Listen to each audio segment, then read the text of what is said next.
Okay, Brett, can you please explain why you resigned from TBB? Everyone wants to know the answer to this question.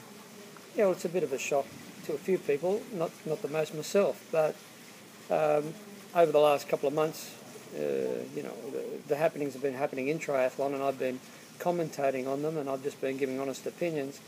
And within our group, it would seem that people are now starting to feel that my comments are causing problems for the team itself. And basically, it made me stop and rethink what teamTBB was all about, what it was when we started, what was our mission, and it would seem to me now that the mission is now starting to become part of the mainstream triathlon. So from my perspective is that we were always trying to make a change for the sport. And I think after the happenings of the last couple of months, it's quite obvious to me that the team is now becoming part of the establishment rather than being part of the people trying to change the situation. But I'm a little confused because I was under the impression that you were actually 50% owner of the team, and it seems to have gone in its own direction, different to yours. Can you explain that, please? Yeah, well, it's very easy to explain. I've got I've got a business partner, and I've got members of the team, and I have a vision and have had a vision for a long time of what I think teamTBB could do for the sport. I make no bones about it. I'm not interested in the results. I'm a little bit handicapped by the results we get, actually. There's all that'll see watching teamTBB. I've never recruited top-class athletes.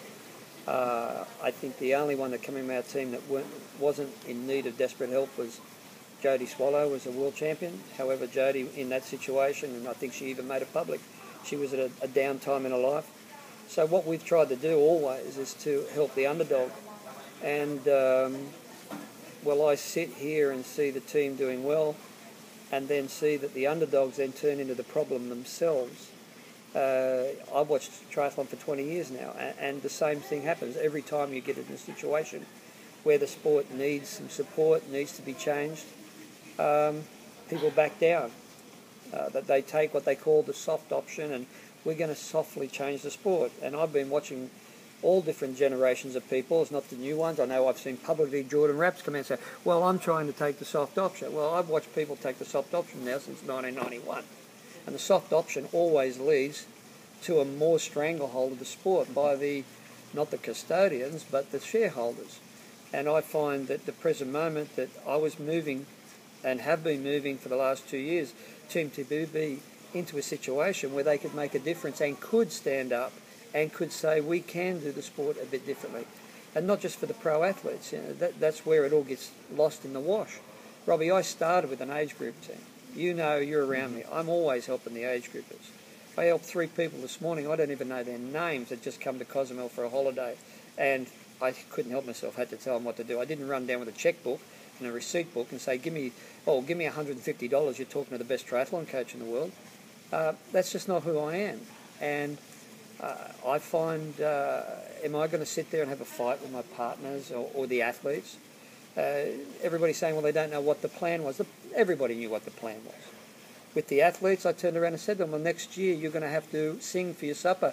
We're going to have a set menu of salaries, and then the rest will be put into race situation. You have to race your fellow team members. Well, then all of a sudden I had the athletes say, well, that may be not such a good idea. I thought it was a fantastic idea, because every year I've got athletes telling me, I want more, I want more, I want more. Their performance is less, but I want more. I find it very difficult because I like these people and they're not getting any money in the sport. So how do you think it feels when you turn around and say to them, this year you've got to take half a pay cut because you've been out injured all year? People don't see that side of sport, especially this sport. And so it's very difficult for me. So I was, from an athlete point of view, I was looking at how I can make it more fairer within the team. Of course, the people who aren't the superstars at the present moment thought it was a great idea. The people that were superstars didn't think it was such a great idea. I had a business partner we've worked very, very well together for 6 years. I was subservient to him because he was the major team sponsor. That changed last year. And I make no bones about it. I feel that I have much more experience in triathlon, not just than Alex Bock or teamTBB, but I think everybody in the sport. I've trained professional athletes to have people who train with me or used to train with me at every Olympic Games have had gold medals. We've won Hawaii. We've won, I don't know how many, they keep count, I never kept count, how many Ironmans we've won over the last 6 years since we started doing long course. I've ran races, I train age groupers, I've trained age groupers. I have what I would consider the most all-round knowledge within the sport. Now, saying that, people say you're arrogant. Well, that's why I've left, even though I own half the sport, half teamTBB. I don't find that arrogant. I'm just saying to everybody, well, you're not following the direction I believe we should be following, and that's fine, carry on. But I'm not going to be a part of becoming the establishment when the establishment stands for elitism. And at the present moment, the reason why I'm the coach I am is not because I'm a great coach. It's because I see the future quite well, and I take an athlete and I say, that's where you're capable of going, that's your ability level, that's where I work from, and I work backwards. That's where I want to get. That's where we're going to get. If you give me your attention, you give me your sweat, your tears, that's what you're capable of. Well, I just did the same thing with teamTBB. I believe teamTBB was the perfect setup for us, and we would work very hard to get in a position where teamTBB could now say to people, okay, now we're going to change the sport. Now the people within teamTBB, whether it be because of lack of courage, or whether it's because of they think it's all going quite well, I look across the spectrum and see we're not making a difference in the sport anymore. And that's why I've decided to go my own way. I feel very upset about it, not because of who I left, but because, I think I'm now back 3 years, because it'll take me another 3 years to put the platform that teamTBB has to implement changes within the sport. And is that why you released a press release fairly recently saying that you wanted the freedom to be able to criticise those who were controlling the sport, because you could see that they weren't using it as a vehicle for change, and it was more of the corporate same old? It comes to the same situation. It's, I'm an ex-professional boxer. You know your enemy. Now everybody thinks WTC is my enemy, and he's always knocking WTC. If you look at everything I've ever said, that's the last thing. See, I don't believe the guys at WTC are doing a bad job. If I was the CEO at WTC and I was told that you're the CEO and you have an obligation to your shareholders, then why would I give all the considerations to the sport people? What people in the sport doesn't understand is WTC and triathlon, Ironman, is not a sport. So it's a business, it's a brand. And now it's owned by an entity. How it got there, it shouldn't have ever got there, but it's there now. So from my point of view, yes, I'm criticising not WTC. I'm criticising how the sport could be done better that's run within the boundaries of WTC. So if I see a situation where a world championship is decided by someone who knows nothing about the sport and about a bunch of age group men now racing as pros, and I say something, I'm viewed as somebody that's discriminating against my own team because we now see at teamTBB some discrimination already coming across those athletes. I'd hate to be the person that be seen as we've already had maybe one or two, depending on how you want to debate it, championships taken away because of bad architecture within a race series. We have a situation where we have a world women's championship, so-called, and they're racing the men, and there's no reason for that. So, I like to talk about those things. But when I get censored on my own website because what I've got to say is too controversial for this particular period of time, well, then you have to look in the mirror and say, well, am I in the right organisation? I looked in the mirror. Unlike most people, I make decisions on athletes every day. I made a decision. The way teamTBB is, it's nothing more than a Commerce Bank. It's nothing more than a K-Swiss team. It's nothing more than a tried to buy team. Now, does that hurt me to say that? Yes, but that's what it is. And my job was to use the team always to develop a social awareness, which we've tried to do. And my job always was to try to use the team as an instrument of change. I don't see that anymore. And so from my perspective, do I shut up? Do I sit there? Do I fight with the owners of who owns what and where? I don't have time to do that. And so basically that's what it was. It was no basically falling out with Alex. It's just like all businessmen, they agree to disagree. And I've agreed to disagree. With the athletes, I've had no problems. I've never had any problems.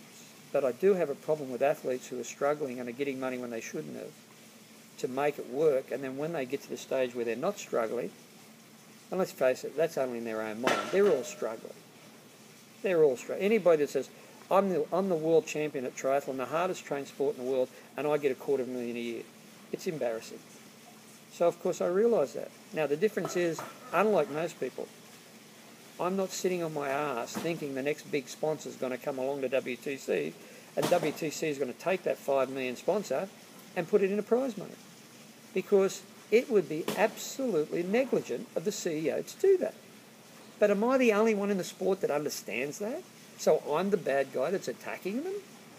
His job is not to take that money and give it to the athletes. It's the athletes' job to put themselves in a situation that they force him to take the money and do that. And so that's why I left teamTBB. And going forwards, can you elaborate a little bit more on your plans? Well, that's difficult, and that's why,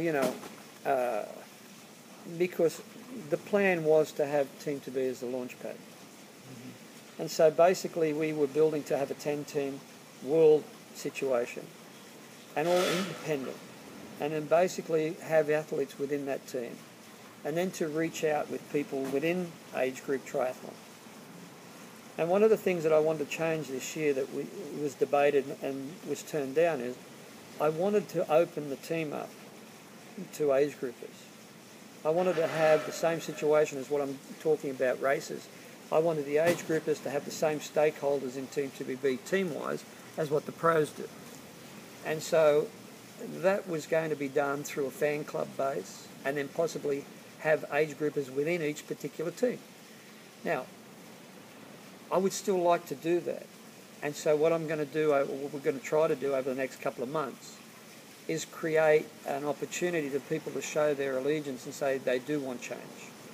And so, for instance, if we still want an English team, if I get people who want to support an English team and they come through my social media and they come through the website and say, you know what, we want to have this.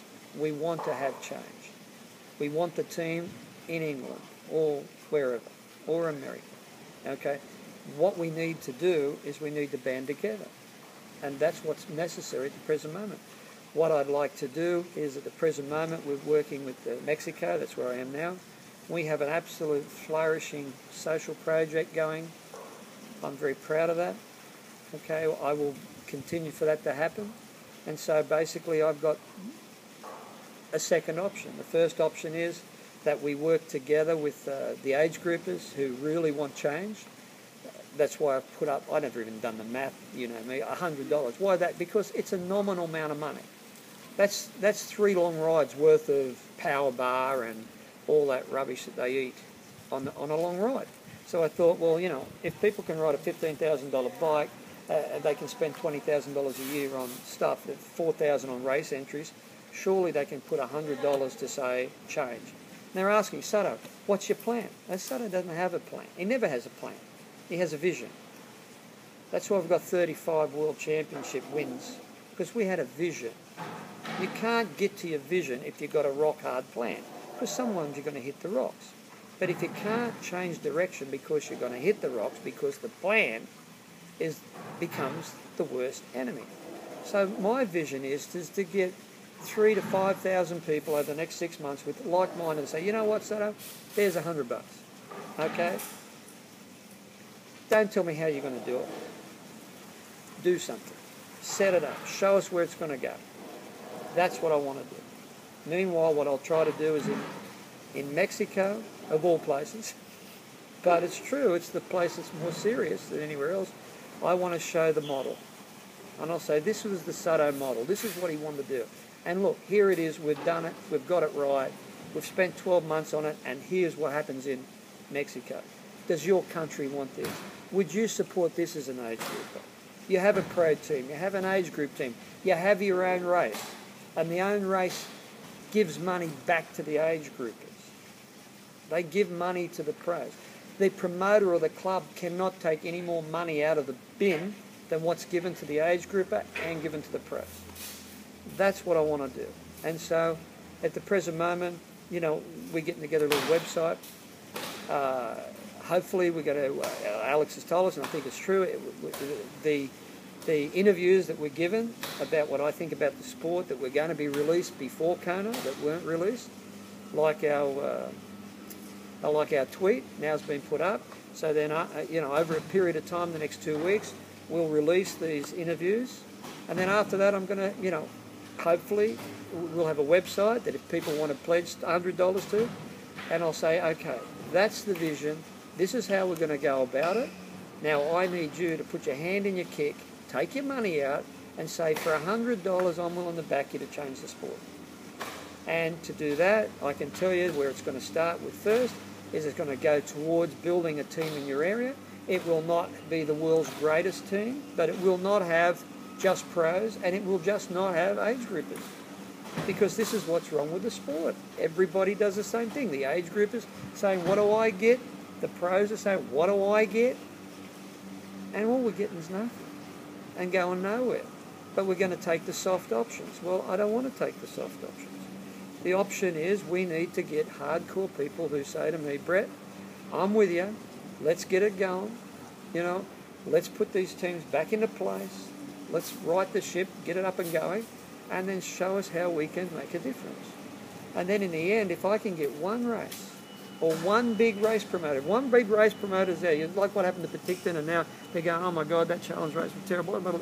If I could get one race, and they said, Brett, come and run it the way you want, and then I get 2,000 people go to that race, and give me the entry fee that they pay challenge, because the other one's obscene. Okay? I could change the sport. We could change the sport.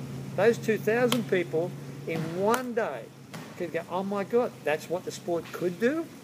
Because the people coming into the sport now don't understand how it used to be. So, if people say to me, oh, you're retro, I don't think that's a bad thing. Triathlon, when I first come into it, was a fantastic sport. You know what I mean? It was not run by money. I know with our clubs, I used to run a race. I ran a race and give 30,000 to age groupers. Nobody knows that these days. Impossible. You can't make a profit. I went to Europe and took 6 kids to Europe off the back of the profit of that race because our triathlon club wasn't trying to make a killing. They wanted to run their club, they wanted to help the juniors, and they wanted to give back. So we actually put the $30,000 into the age groupers, and it never went to whoever went first, second, and third. So people say to me online, it's an unproven method. No, everybody goes to these races they're seeing at the present moment with the great big productions, and they say, well, we can't do that. I don't care if your local club runs a 3K run, a 200 swim, and a barbecue after it. That can be run exactly the same on the lines that I'm talking about as what a major Ironman can. And that's what we're talking about, making a difference, the foundation. I don't want my teams to have teamTBB written on it. I want my team to say, we say no to drugs, obesity, violence, through education. And then I want a part of everybody's donation or entry fee to go to the education of kids to help them say no. Because people don't realise why kids say yes. It's not because they're bullied into it, it's because they do not have the confidence. They do not have the education. How do I get around someone that's in the toilets making me take drugs? How do I get around sitting in McDonald's with all my friends and not eating a burger? You can't do it. How do I stop being bullied because I've got beliefs that are different to what society is today? You educate people how. There's ways. You don't have to be a fighter, but you have to have the confidence. And that's why dropping the education part of it and the social project, I want no part of it. If not $1 or some part of the dollar comes out of every race to go to that social education, well, then it's not worth being in triathlon. You know, I'll go coaching boxing or tennis, or I've got plenty of strings to my bow, and they're all got a lot more money than triathlon. But I just truly believe from the day I started triathlon that this sport was about people, it was about fitness. It was about getting yourself in a better shape than you were yesterday. And then all of a sudden along the line, it became hype. And then the hype become, you know, this is what you have to do. I don't believe anybody should have to do an Ironman. I don't think any age grouper should be competitive. They should be competitive of making themselves fit and healthy and use the sport. Swim, bike and run. I couldn't believe it, and I do it now with my wife when she's on holidays. Has a swim one day, a bike the next day, run the next day. And on the 7th day, rest. Where do you get better? Where do you get a better fitness? Where do you get a better mental escapism from the everyday life that we're dealing with? That's what I want to do in the future. I can tell you, leaving teamTBB just made it 10 times harder. So, you know, you go back to the drawing board and you start again. It's not something I've done plenty of times, so that doesn't frighten me. The first thing we want to do is get out what I thought about the sport. The next thing is I want to have a platform for people to say, you know what, I want that. I want that. I'm willing to put my money where my mouth is. And then if we can get enough just to get it rolling, we'll put a little team in England. We'll put a little team in America. It won't be massive, but we'll get it started. But then when it does get massive, then we will have it. And then we will develop it up. And then we will be an alternative. And nobody will do a race under our name that doesn't do 30-30-10 or 30-30-30-10. The whole ideal in my mind is race promoters or clubs do not take any more money out of the pot than the professionals. The professionals do not take any more money out of the pot than the age groupers. And the age groupers get treated fairly for their dollar. And out of all that, every dollar that comes in, a portion of that goes to social education against drugs, obesity, and violence. That's what I want to do. That's what I'm going to try to do. And I most likely will fail. But you know what, Robbie, with everything I do, I've never died wondering. So basically, that's what I'm about. That's what I hope to do. Great, thank you, Brett. Thanks for your time, and I'm sure there'll be more of these videos to come in the future. Well, we hope so. We do our best. Thank you.